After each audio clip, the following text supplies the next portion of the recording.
Russia doesn't need nuclear weapons to win outright, not just win, but to win outright in the war in Ukraine. Under Putin, really all authority flows from himself, and one's position and one's power is a function of your personal relationship with Putin. Is it purely a sense of, until Putin is out of the picture, this war in Ukraine is over with Ukraine's borders fully established, or what do you think about that? But there's a difference between that and fundamentally disagreeing about reality. He basically said, straight out in the months leading up to the war, and it was the United States that was relentlessly beating the drums of war and pushing Ukraine into the conflict. Where do we go from here? What do we do? And / what comes after Putin? This is the Global Gambit. The Autocrats of the world are watching closely to see what happens in Ukraine. Those were the infamous words of President Joe Biden of the United States just a few days ago at the 80th anniversary to acknowledge and commemorate the D-Day landings of the Second World War. Just a couple of days later, President Vladimir Putin reiterated his point that Russia doesn't need nuclear weapons to win outright, not just win, but to win outright in the war in Ukraine. In this case, who is to be believed? Who should we consider to be speaking the truths, given the amount of disinformation that has come out since February 24th, 2022? How should we take stock of the protracted conflict? And despite the West's best efforts, Russia's economy seems to be quite resilient. What should we make of Ukraine's maritime successes and the way that Russia is responding, trying to put pressure around Kharkiv and the northern eastern flank of the country? What is this doing to Putin's overall grand strategy and his continued repeatings of nuclear doctrine, and so on? Well, all that and more coming up in this, The Global Gambit, a podcast that looks at the risks and opportunities posed by the nexus of geopolitics and macro, so that you can come away more aware and make better informed decisions, as well as reconsidering and reimagining the West's place in this ever-changing multipolar world. Joining me to talk about many of these themes and more is Dr. Robert Pearson, I should say, who is an associate professor of international relations at the US Military Academy and director of West Point's curriculum in international affairs. He focuses on many things Russia, and as he told me quite point blank before we went live, he, more compared to his colleagues, actually looks at Russia's foreign policy and grand strategy. So he's just the person we need to hopefully try to understand and make a little bit of sense about what the hell Vladimir Putin is thinking. But Dr. Pearson, thank you so much for joining the show. This has been a long time coming, I think, though. Yes, indeed. Thank you. It's a pleasure to finally be with you. Yeah, so I think the place that I really want to start is about the comments Putin made at the International Economic Forum, which some people even call Russia's Davos. Should we take Putin's comments at face value, or absolutely not? Well, I think that one thing that we have learned is that, when a dictator like Putin speaks, we always need to listen, but we also need to listen with a little bit of criticism in mind, because certainly what they say isn't necessarily what they truly mean. And so, I've spent my entire career studying Putin's regime. It's basically coincided with my professional career since he's been in power. And so sort of learning his style, his message, and his way of exerting influence, I think is important in order to understand where we are now. So, in the example you raised, in some respects, I think he's correct insofar as, Russia does not need to rely on its nuclear arsenal in order to achieve victory in Ukraine. We know that Russia has a massive conventional superiority. The element of mass in military operations simply can't be overlooked. It has transformed its economy and really mobilized its entire industrial base and reoriented it towards defense production. And of course, they do have a significant population advantage over Ukraine. And so, in that sense, he's right. Russia can defeat Ukraine by conventional means. But of course, it doesn't mean that that's inevitable. And we know that given the size difference, this is one of the reasons. This is really the reason why continuing to provide Western support to Ukraine to make up that material gap is so critical. The Ukrainians, certainly have the will to fight, and will fight to the bitter end to save their nation and their homeland. But again, there is a disparity in capabilities that I think the West really does need to take very seriously in order to ensure that Putin doesn't win. Now, I think the other part of your question was perhaps pointing towards the perpetual and by now very familiar nuclear saber rattling that Putin is fond of. He'll often drop these not so cryptic comments and reminders of Russia's nuclear capabilities because he knows that the West is pretty good at self-deterrence and sort of backing off out of abundance of caution whenever he raises the specter of nuclear weapons. And so he knows that that's a tactic that works for him. And so it's not surprising that he continues to drop those hints, even though I personally think that it's not a particularly credible threat, nor is nuclear escalation particularly likely in Ukraine. Yeah, I'm still waiting for the inevitable escalation that he promised in September 2022. So we're a little bit behind schedule. But anyone who studies, I think, so I'm being slightly tongue-in-cheek there, viewers, if you didn't notice. But anyone who studies Russian history or Russian politics or just Russia, right, as a subject matter, myself, but nowhere to the level of you come to appreciate that they view war very differently. There's a certain glorification, and even if we in the West might see it as a bit of a Cyrillic victory because of the amount of lives that are lost in the war, the Russians don't necessarily see it like that, and a victory is a victory because you died in the glory of defending and protecting your fatherland, your motherland. And so that I welcome any comments you have about that, but also just to get to the crux of this, which is, the biggest debate about this is now how much more support should the West give to Ukraine. The dynamics of technology to manpower, I think, is one of the biggest critical aspects. And there's a piece you wrote, which I will ask you a bit about later on. But how much do you think that there is truth to that? And when we hear, more skeptical types like David Sachs, not necessarily military experts, but people like, it's time for the war to end. Ukraine's never going to win. Russia's just going to win because they've got more manpower, the population, the overall economy is just bigger. It's pointless. What do you say to that? And how should we really better counteract these narratives? Yeah, well, I should probably mention here that, again, today I'm sharing my personal views as a scholar, not speaking on behalf of the United States government or Department of Defense. But personally, I think that, the problem with those who are pushing for peace negotiation, some sort of negotiated settlement right now, is that it's fundamentally an unrealistic view of where the conflict is. And so if we look at some of the underlying forces, kind of the deeper structural and situational forces that I think ultimately sort of caused the war, caused Russia's invasion, none of those have been resolved.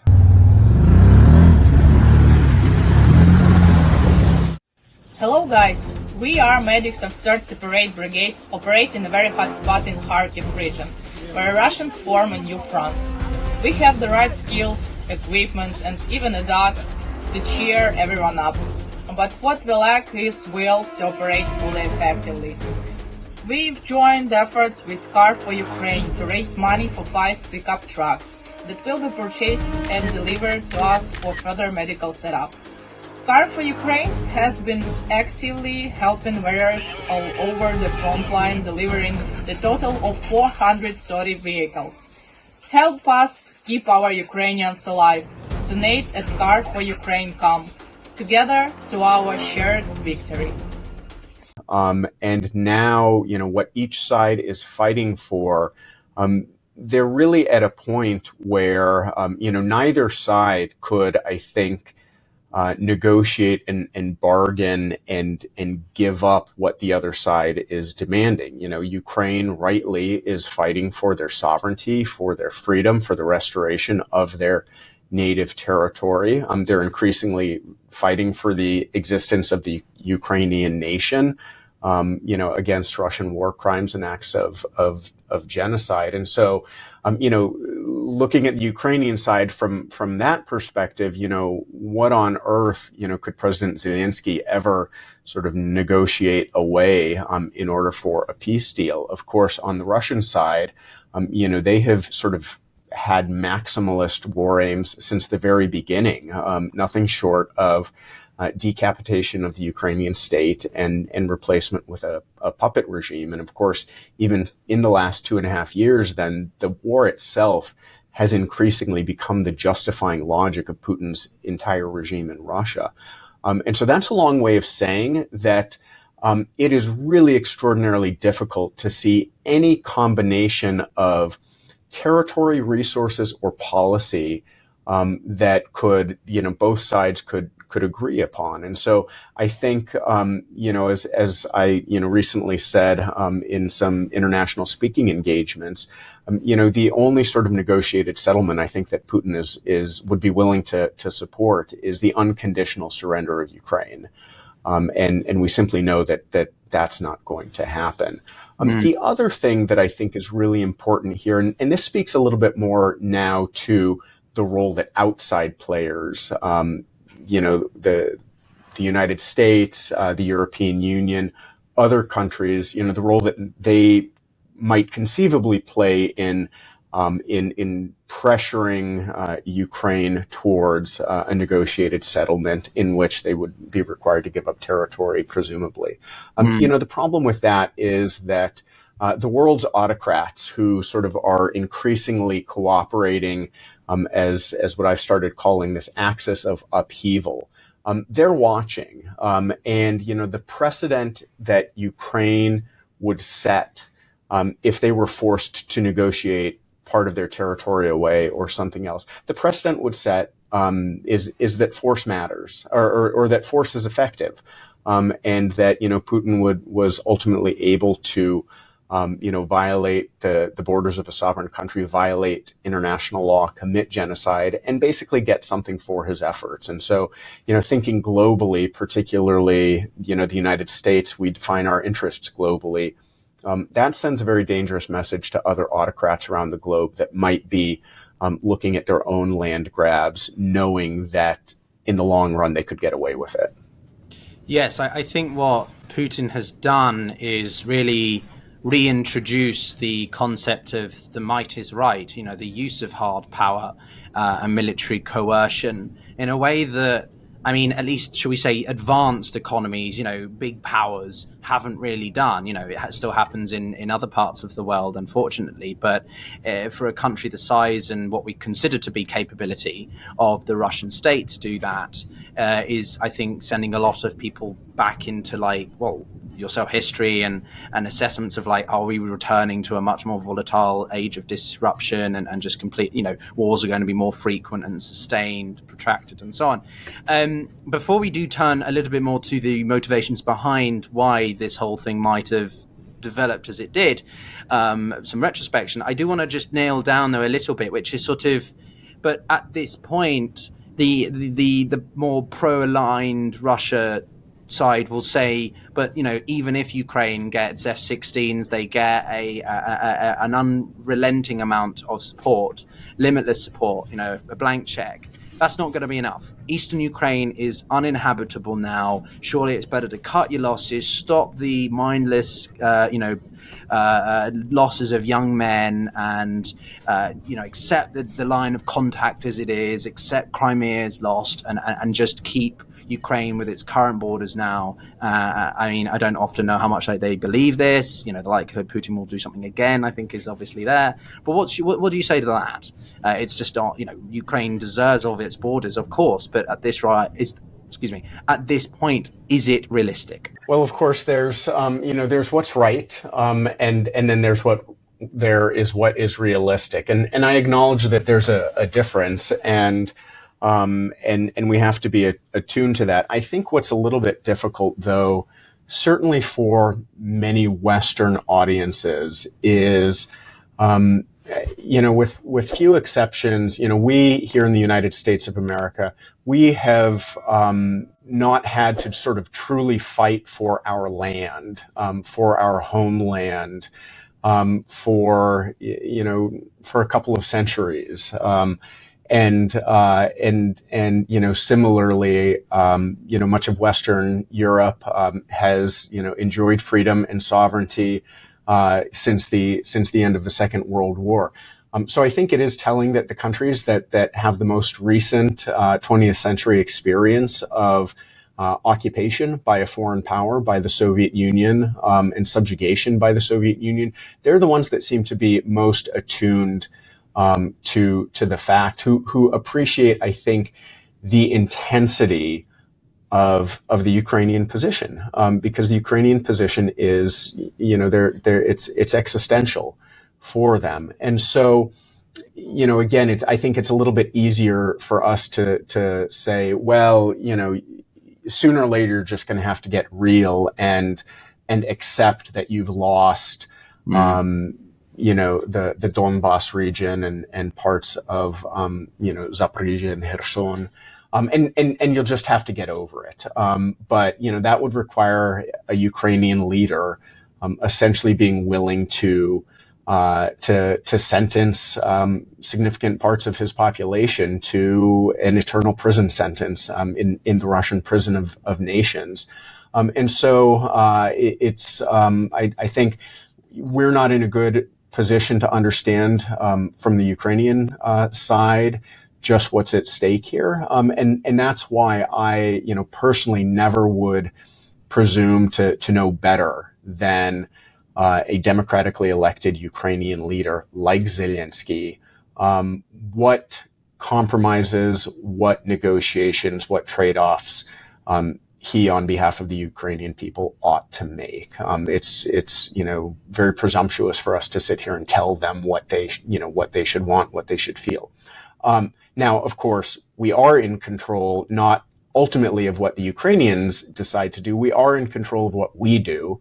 And so again, you could make this argument that, well, we need to threaten or withdraw support from Ukraine in order to force a settlement that we know is best for them. And again, I think the consequences of doing that would be far worse than what may very well be the most realistic of the possible outcomes, which is, we may be headed towards essentially a battlefield stalemate where the lines of conflict eventually freeze at some point, and the conflict essentially becomes sort of, semi-frozen, semi-simmering, perhaps something that looks like the inner Korean border.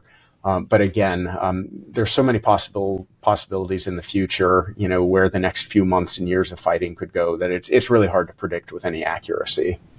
I think it's quite interesting. You allude there that you think the war is going to last a good number of years more.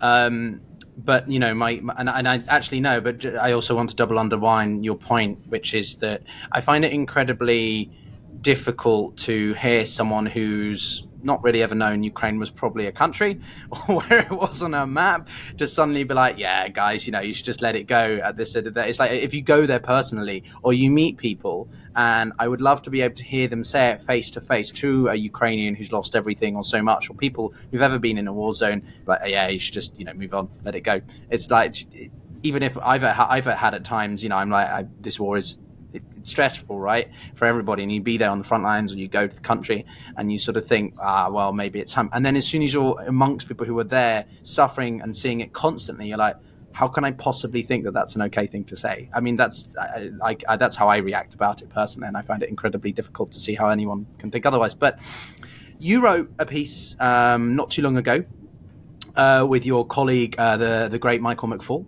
about why Putin invaded Ukraine. Pretty big question, but I wanted to dive down a little bit into something that you mentioned earlier, which was Putin's aspiration to, take the whole of Ukraine. Now, people, I think, simplistically interpret that as physically controlling all of Ukraine, which I personally think is a bit of a stretch. I don't think the Russian military has that mandate nor desire, because they've got other fronts they need to manage, like, say, the Caucasus. But I do think they, like you said, wanted to force the, resignation and replacement of the Zelensky government with sort of like a Lukashenko Belarus 2.0, right? And then you've got this big buffer, and it all just works out nicely, and Putin could control the gas and mineral and wheat and everything like that. So it's more about controlling the government and by default the whole of Ukraine, not physically the territory. Is that what you thought Putin was after, or you see it slightly differently? I would say that you and I largely agree. I think, again, for the better part of the last 20 plus years, he has been remarkably consistent in pursuing a particular set of kind of what I describe as grand strategic objectives. And one of the most important ones has been this creation of a privileged and exclusive sphere of influence in the post-Soviet region, and for some reason, Ukraine, more than any other post-Soviet country, I think has occupied this special status in his mind, almost an obsession. And so, if you look at the last 20 years of sort of Russia's relations with Ukraine, you can easily see the pattern. I say that in a lot of respects, this war, it certainly didn't start in 2022. It didn't even start in 2014. I think we trace it all the way back to, the aftermath of the Orange Revolution in 2004 and 2005. Russia very actively campaigned and intervened to ensure that the candidate that won in that election would be Moscow's chosen man. And of course, that was to be Viktor Yanukovych. They were thwarted by the Ukrainian people. When the Ukrainian people have a democratic choice, they choose to turn west. They choose to turn towards their European home. And so Putin is stymied in 2004. He gets a do-over in 2010 when Yanukovych is elected democratically. But of course, that all comes unraveled in 2014 with the Maidan revolution, the revolution of dignity. And so, again, the Ukrainian people, with their votes and with their feet and with their protests, they say, no, our future is with Europe. And so this is then where Putin really starts to escalate, the occupation of Crimea, the intervention in the Donbass. Ultimately, I think he's getting more and more desperate to rein Ukraine in, and to sort of settle that, and to engineer a political outcome, a non-democratic political outcome, that would make Ukraine a loyal vassal state, like Belarus is. And for some reason that I think is still unknown to us, come late 2021, 2022, he concluded that he was either out of time or out of options and had to turn to this most extreme sort of last-ditch effort to keep Ukraine from sort of moving beyond Russia's grasp once and for all, and that's where we got the invasion. Yeah, there's so many things here that I want to sort of pick apart a little bit, because I think you and I have discussed in the past between ourselves, and I think we share a lot of similarities. But the first thing I want to come to is the idea that because the war hasn't gone in the direction that Putin initially assumed, the Imperial War Museum here in the UK did a fantastic summary, and that was when I first really began to think about it. It's, the assumption that Putin would, or he would have been able to take Ukraine take, dominate and force the removal of the government within a week, 10 days. And that was seen because they sent through very, shell-like initial military units, the paratroopers trying to drop in and around the airport. It was meant to be a bit of a blitzkrieg, sweep in, dash, and then the actual military would come in and sort of, substantiate the checkpoints and thicken it out.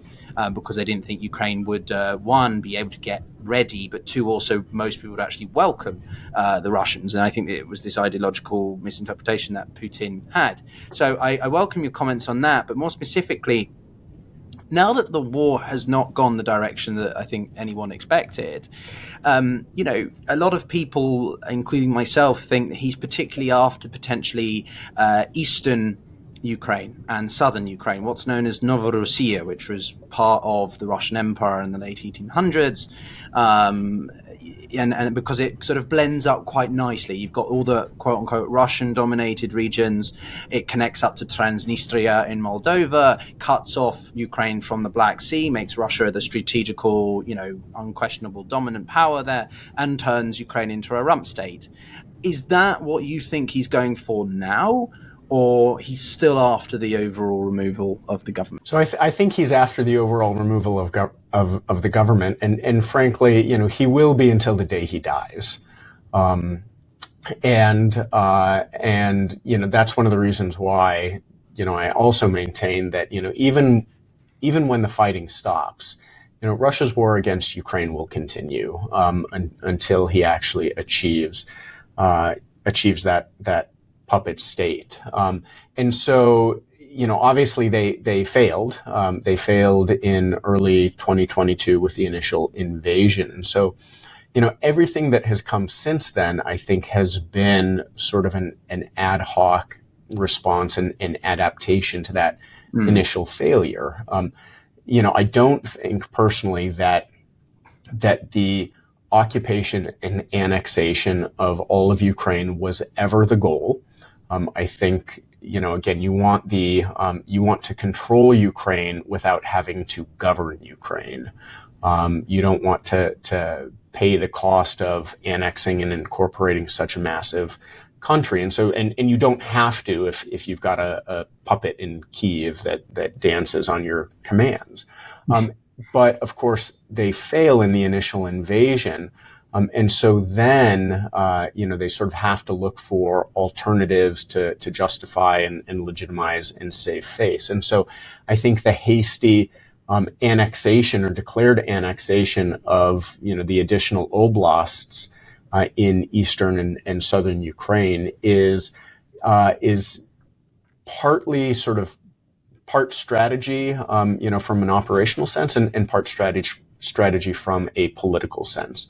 Right. From an operational sense, again, I think it keeps the conflict going in a way that perhaps Putin thinks serves their long-term interest. It will continue to be a destabilizing source, of upheaval and a challenge for Ukraine. And so, part of it is that I think Putin thinks that these annexations and the continuation of the war eventually will lead to a weakening of Zelensky's government. And I think he still hopes that a collapse is possible. But of course, the other thing is, if you fail in your objectives, then, of course, you engineer, a consolation prize. And so if Putin ever does have to settle, and, does so in a way that results in Russia keeping all or part of those annexed territories, he can claim victory by pointing to that. And of course, the truth doesn't matter to him. So he can always say, see, this is what we were after all along. We got it, mission accomplished, and let's move on. So, it serves his interest, but you're right. It very much is the second best, or suboptimal outcome than what he originally wanted. Yeah, maybe you could see a combination. Russia physically absorbs those territories, sort of because it looks nice and plays into this, which brings me to my actual point. Plays into the ideological element and his motivations behind this whole situation, because he controls them, but then he also gets the buffer state, the client state, the blah blah blah. But in the article you wrote with Michael, you emphasize three main factors: power, regimes, and individuals. And I wanted to come to the third factor, which is Putin and his ideas. To quote you, enabled by a growing personalistic dictatorship, Putin and his distinct world outlook played a direct causal role in launching this invasion. So can you unpack that a little bit more? What particularly Putin's motivations were, but also just as a little bit of a personal curiosity, a lot of people consider there to be different quote unquote phases Putin's been through, right? Over a few years, he's become more neurotic or more, ideologically driven, even though we often think him as very strategical and pragmatic.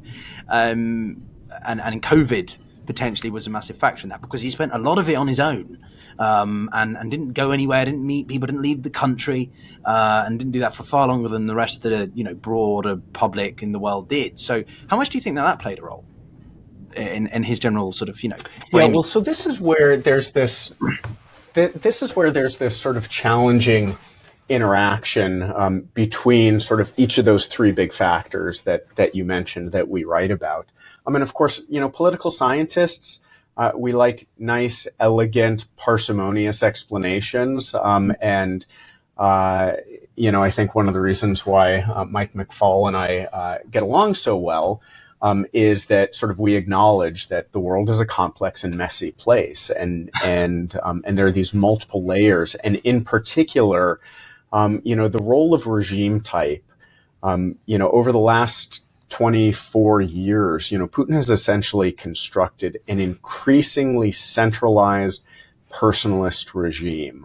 It works very different than the communist regime of the Soviet Union, where the party, had sort of a substantial authority and heft and bureaucracy sort of independent of the leader. And of course that waxed and waned over time. But under Putin, really all authority flows from himself, and one's position and one's power is a function of your personal relationship with Putin. It's not a function of sort of what ministry you sit atop, or your position in any sort of formal hierarchy. And so one of the things that we know from comparative research is that these types of personalist dictatorships become more and more insular over time. Mm-hmm. And that could partly be a matter of, the psychology of aging dictators that tend perhaps to trust fewer and fewer people. But again, in Putin's case, he has this interesting relationship with, say, we'll call them sort of his inner circle, his oligarchs, which is one of, loyalty is not the right word, because in a lot of respects, he holds them hostage, he blackmails them, in that they all know that he could take away everything that they have, to include their own freedom and lives, if they ever crossed him. And so you take sort of that environment, of which there's always got to be sort of an underlying sort of level of fear, that ultimately you may lose favor, with Putin. Then combine that with, as you noted, this unique environment under COVID, where he's even more isolated from his usual contacts with the sort of the normal set of yes men that normally surround him. And so it's not an environment where a leader is likely to get any kind of pushback, not much sort of alternative viewpoints or questioning. And so it's not hard to see how that can evolve into a tunnel vision, where he makes a pretty significant strategic blunder, I think, in invading Ukraine, based on what turned out to be some pretty faulty assumptions and information. So, okay, Simply, let's keep it very simple to the point. What is Putin's grand strategy then? A reminder for viewers, if you're not as nerdy as I am about international relations, grand strategy is, the highest level by which a country seeks to operate in the international system. Think containment in the Cold War and trying to contain the spread of communism. And we had Dmitry Alperovich, never say his surname correctly, about China and Taiwan on recently. So that'll be in the description, along with the article written by Robert and Michael. But what is Putin's grand strategy when it comes to Russia right now? Has it changed since the war became full scale in 2022? Or is it largely the same as it has been in, say, the past 10 years? Yeah, so, I describe grand strategy is sort of the unique combination, of ends, ways, and means. How do countries formulate their most fundamental existential objectives, and then how do they take their scarce resources and apply those to the methods that are most likely to achieve those objectives. And so, Putin's grand strategy has been very consistent for over 20 years in trying to achieve these objectives of essentially, a multipolar world where Russia has uncontested influence and privilege in the post-Soviet region, has a seat at the table in any areas where it chooses to, and ultimately has its interests sort of respected by the other great powers. And of course, in order to do that, you kind of have to contain and constrain the United States at every opportunity.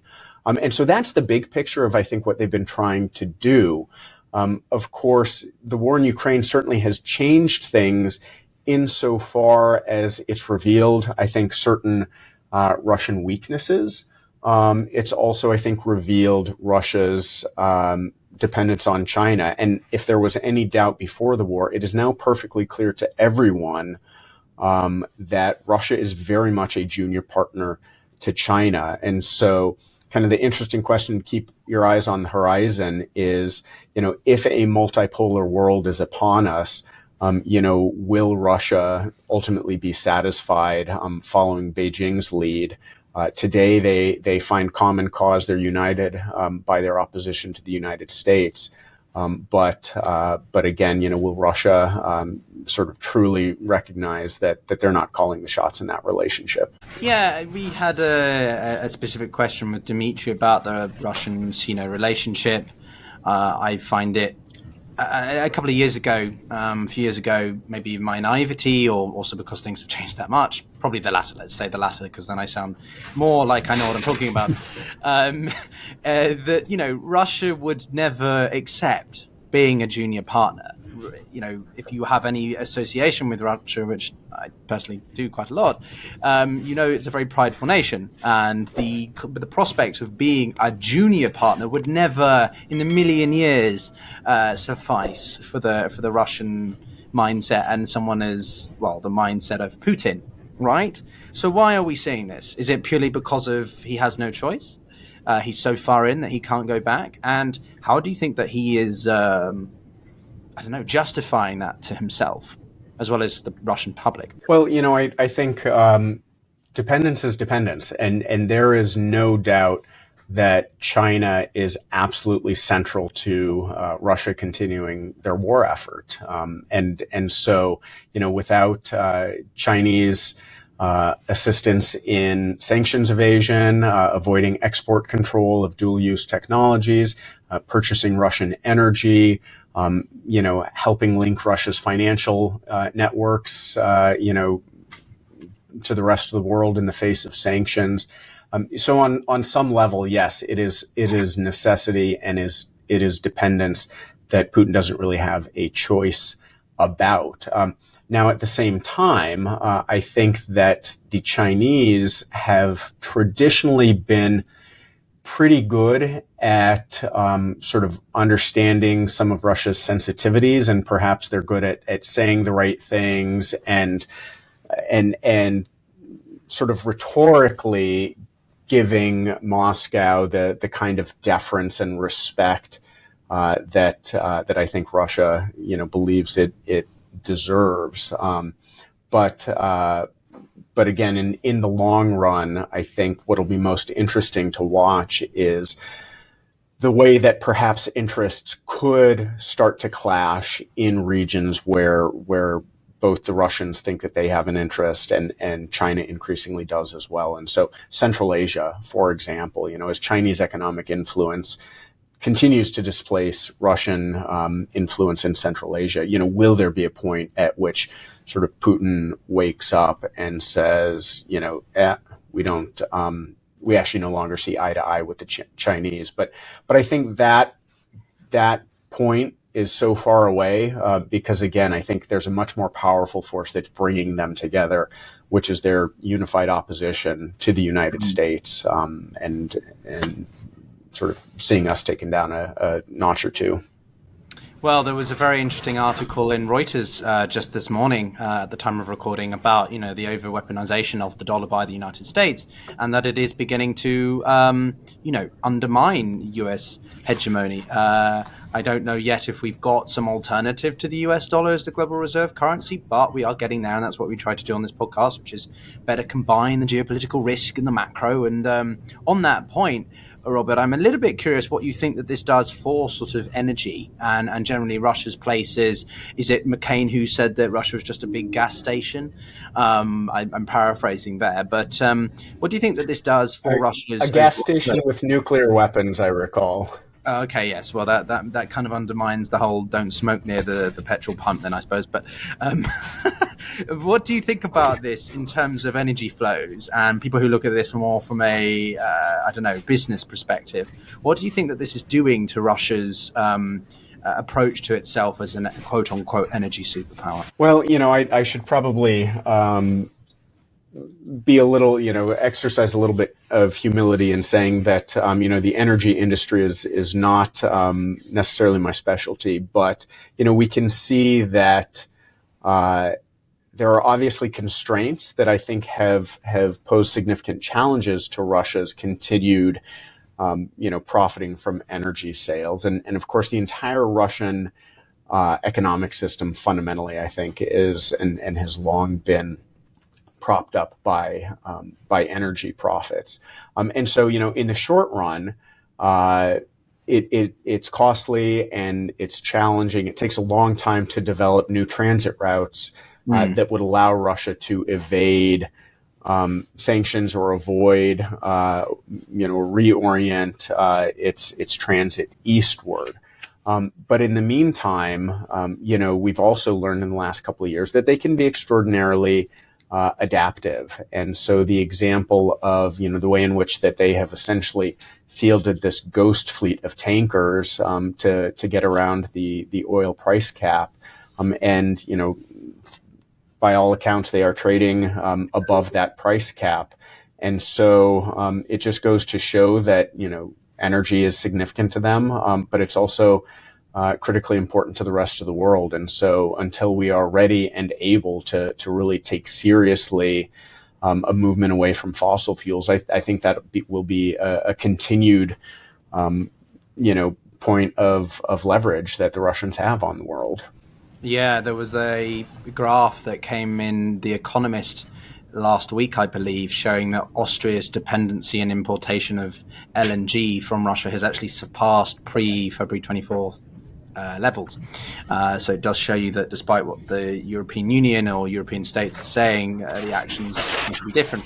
My penultimate question for you, though, is a bit more of probably in your wheelhouse, but when I lived in Washington for a few years, I went to an event with John Mearsheimer, and people can find the video and the question. And yes, I knew I was going to get that response, but I asked him a very point-blank question, again, slightly wishful thinking, and he gave a very near-realist answer, which is, what would it take for the United States and Russia to come closer together? Now, obviously, that's a pretty far-fetched question, but is it purely a sense of, until Putin is out of the picture, that this war in Ukraine is over with Ukraine's borders fully established, or what do you think about that as someone who probably very strongly disagrees with Mearsheimer on a lot of different points?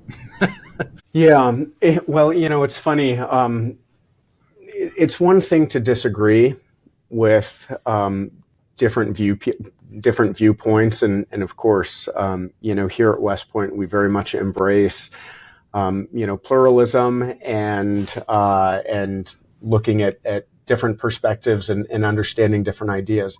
But there's a difference between that and fundamentally disagreeing about reality. And I think, that's fundamentally the issue that I have with John. Believe it or not, we actually had him as a guest here at West Point a few months ago, and in some remarks, to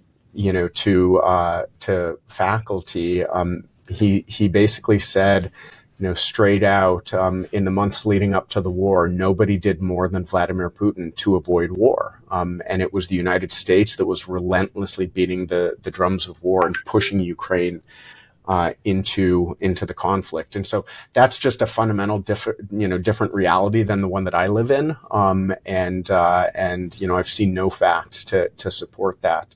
And so, the challenge I have found in sometimes engaging with realists on that question and the one that you posed, what would it take for the United States and Russia to partner or come closer together, is that at the end of the day, it is so wildly speculative that we can concoct all sorts of scenarios that might fit with our theoretical underpinnings.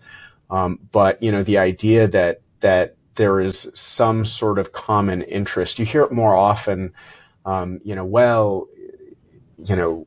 Russia and the United States need to realize that China is the real rising threat. And so, we need to make nice with Putin so that we can ally against China. It's a simple explanation, and it is consistent with perhaps some realist theory. But it belies a complete lack of understanding of, the forces that pull Russia and China together and push us apart. Because fundamentally, we have a complete different vision of what the world should look like than they do. And that's not something that is just sort of a matter of switching a leader or signing a peace agreement. These are fundamental different viewpoints of the most basic questions of world order. And that leads me very smoothly, it's almost like you knew that I was going to ask you this, into my final question, which is that, so what do we do? Where do we go from here? Is it a case of that until Putin is out of the picture? That's not me encouraging assassination, FYI.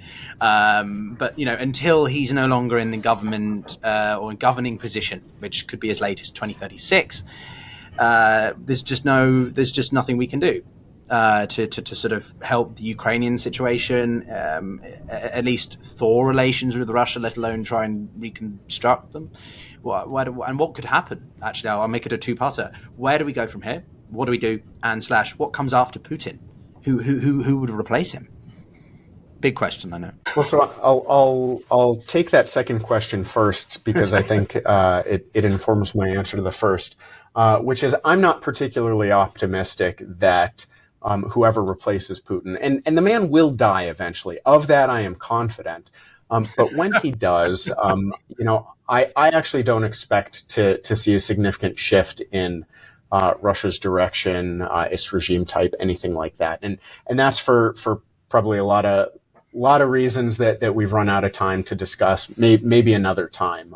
So I don't think that change of the leader is going to be a significant game changer as we might hope. And so then sort of with that in mind, sort of knowing that we're probably stuck with Putin or his, whatever creature follows him for the foreseeable future, because we can anticipate that they will continue to wage war against Ukraine across all the domains, military, economic, political, social, then I think the strategy, that I really support, listen, I believe in allies, and I believe in partners and alliances, and this idea that allies, aren't just additive, we actually multiply our capabilities. And so, now is a time to sort of recognize that we need to reinvest in some of our alliances. We need to sort of circle the wagons and defend what's inside the wire,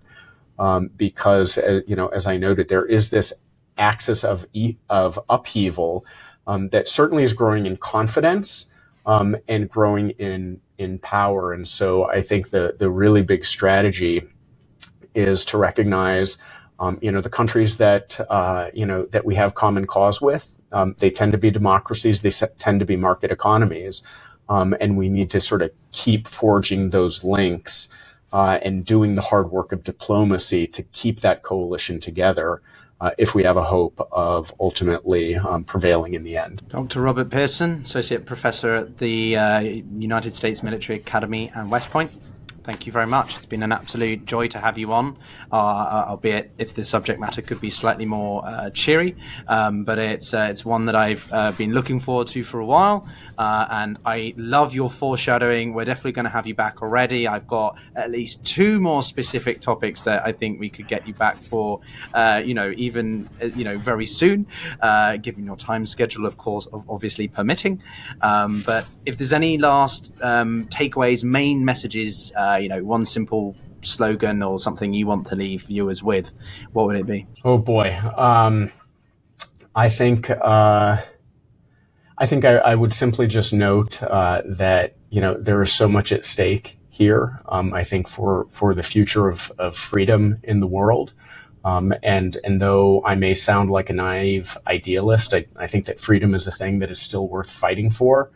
And we need to understand that, and we need to collectively be willing to invest in what it takes to secure freedom for future generations in the way that the greatest generation fought to secure our freedom 80 years ago in the Second World. Thank you very much for bringing it full circle to what we started off the conversation with. And with that, everybody, there are links to the article and videos that I've referenced below.